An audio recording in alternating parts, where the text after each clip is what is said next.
Now going over to the business blunder of the day, you have General Motors. Their pre-tax profits in Q4 crashed 54%.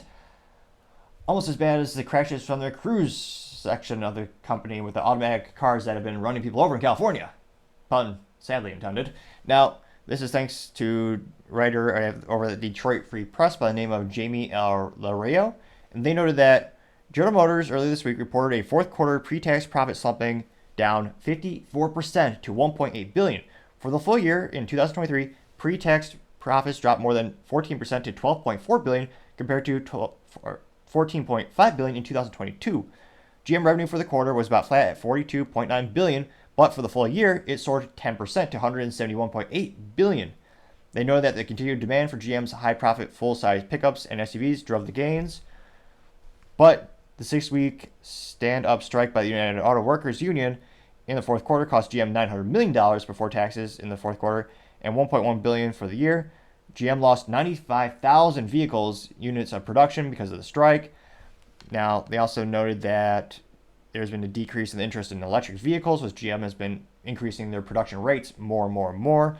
Now, they also know that the strike estimated cost them about $200 million per week in lost production, which again, another business blunder is them. They agreed with to the lowest expensive contract in history with the UAW, which also is increasing the cost of the cars for the consumers. Now, CFO Paul Jacobson told the news media, besides the strike dinging earnings, GM took an $800 million charge last year to redo some contracts with battery supplier LG Energy, and it had to take a $1.7 billion charge on its electric vehicle inventory related to negative profit margins expected on those vehicles. Taking the charge, I can't help but I hope he was intending for a pun, or perhaps he made it more if he did a video interview, made it more clear. But I'll say that pun was intended. I like to think it is. Now, they also know that Jacobson said that GM is in a good position to have a strong fiscal year in 2024. In a letter to the shareholders, GM CEO Mary Barra outlined GM's priorities and commitments for the year, which included getting EVs to profitability and refocus and relaunch GM's troubled self-driving car subsidiary Cruise, unquote. Which again, if you watch the show, a not insignificant number of the business blunders in 2023 were around the Cruise subsidiary, which is a terrible name since they usually make a car called the Chevy Cruise. Granted, it's spelled differently, but they bought out a company in San Francisco called Cruise, and the whole idea is autonomous driving, which, again, there are a couple of people asking for it, don't get me wrong. I'm sure there's a demand. I debate how much of a real demand is there. Personally, if I'm a vehicle, it's going to have 3 pedals, also known as a manual transmission, which is the best way to drive a vehicle, bar none. But I know some people are dead inside, or some people want to do some work on the way to an event, or I understand the use case for it. Well, I might not agree with it personally. But GM is putting a lot of resources into that, and that car subsidiary in San Francisco is running people over, stopping on cones. I mean, pretty much chaos, and got to the point where San Francisco, for a brief period of time, actually denied their ability to actually operate in the city. Which again, when it comes to getting permits for areas to do proof of concepts or POCs when it comes to autonomous driving, most of the states aren't pushing it. And because again, you're using public roads and you need that real world data to test these things, those permits are very important because it allows you to operate and execute those types of plans. Now, when asked for a continuing comment, they said, quote, "In our EV business, we expect our U.S. portfolio will become variable profit positive in the second half of the year based on our current expectations for EV demand and production growth, strong interest in our vehicles, lower commodity prices, and other factors," unquote.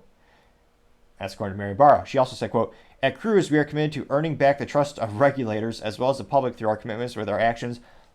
Last week, we released the results of the third-party reviews, and we've already begun implementing significant changes because of those reviews." Yeah, I don't know about that. Now, they also noted there's been a decreased interest for, let's see here, for the EVs. So, it'll be interesting to see, at the end of the day, how much are they doing or how much do they really go? And they kept saying, oh yeah, we have the technology. They're reinvesting more and more into it. And again, Mary Barra's vision is to compete with Tesla, which is the 800-pound gorilla in the room. They have huge manufacturing capabilities. They have the Gigapress. They have a huge lead on the technology as well as the culture of Tesla, which is a whole different breed in and of itself. So let's just say I'm skeptical that the GM will be able to transition into being competitive in Tesla. again, if they have the sales figures and if they get the quantities for the units enough, they could conceivably make a profit on EVs next year.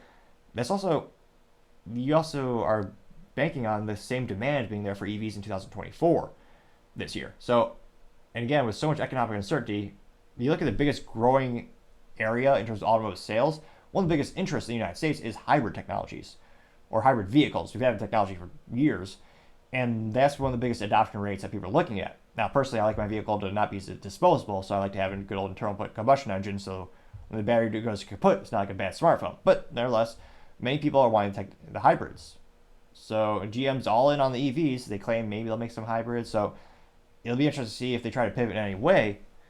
But having such a big dent in their sales and having such a terrible Q4, and again, I can't but think they knew the strike was coming with the UAW. Maybe they should have ramped up production Q2 or Q3 or increased automation and outsourcing to make the company more competitive, where GM has one of the most expensive labor rates in the industry, and yet they also have some of the most unreliable vehicles out there just by consumer reports and third-party analysis and reviews.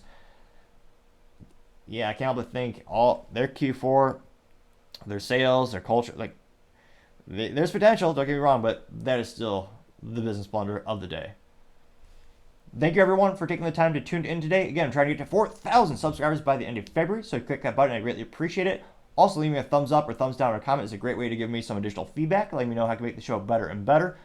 Lastly, don't forget to take the time to tell your family, tell your friends, tell your coworkers, heck, tell your enemies, tell anyone and everyone. Just stay safe, fight the good fight.